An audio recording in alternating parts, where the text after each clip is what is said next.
Sterlite ஆலை வழக்கில் உச்சநீதிமன்றம் இன்று தீர்ப்பு வழங்க உள்ளதை முன்னிட்டு தூத்துக்குடியில் போலீஸ் பாதுகாப்பு அதிகரிக்கப்பட்டுள்ளது. கூடுதல் விவரங்களை செய்தியாளர் விமல்ராஜிடம் கேட்கலாம்.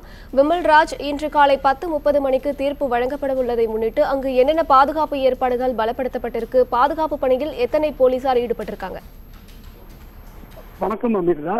தூத்துக்குடியில் உள்ள ஸ்டெர்லைட் ஆலையை நிரந்தரமாக மூட வலியுறுத்தி கடந்த மே மாதம் 22ஆம் தேதி பொதுமக்கள் போராட்டம் நடத்தினர். இந்த போராட்டம் காரணமாக ஸ்டெர்லைட் ஆலையை மே மாதம் 28ஆம் தேதி நிரந்தரமாக மூட தமிழக அரசு ஆணை பிறப்பித்தது. இதைத் தொடர்ந்து தூத்துக்குடி மாவட்ட நிர்வாகம் சார்பில் ஸ்டெர்லைட் ஆலையை மூடி சீல் வைக்கப்பட்டது. மேலும் குடிநீர் மற்றும் மின்சார விநியோகம் துண்டிக்கப்பட்டது. இதை எதிர்த்து ஆலை நிர்வாகம் சார்பில் தேசிய பசுமை தீர்ப்பாயத்தில் வழக்கு தொடர்ந்தனர். இந்த வழக்கை விசாரித்த நீதிபதி ஸ்டெர்லைட் ஆலையை மீண்டும் திறக்க உத்தரவு பிறப்பித்தனர்.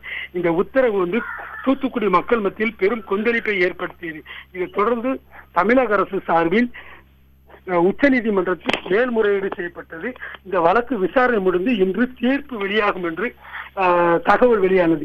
தீர்ப்பு ஸ்டெர்லைட் ஆலைக்கு சாதகமாக இருக்கும் என்று பொதுமக்கள் மத்தியில் ஒரு அச்சம் ஏற்பட்டுள்ளது. இதைத் தொடர்ந்து தூத்துக்குடியில் எந்த அசம்பாவித சம்பவமும் நடந்துவிடக் கூடாது என்பதற்காக தூத்துக்குடியில் 1600 போலீசார் பாதுகாப்பு பணியில் ஈடுபட்டு வருகின்றனர்.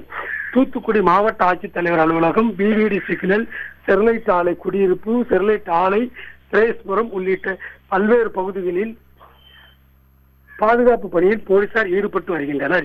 இது மட்டுமில்லாமல் வஜ்ரா வாகனம், தீயணைப்புத்துறை வாகனம் உள்ளிட்ட வாகனமும் அங்கங்கே நிறுத்தப்பட்டுள்ளது.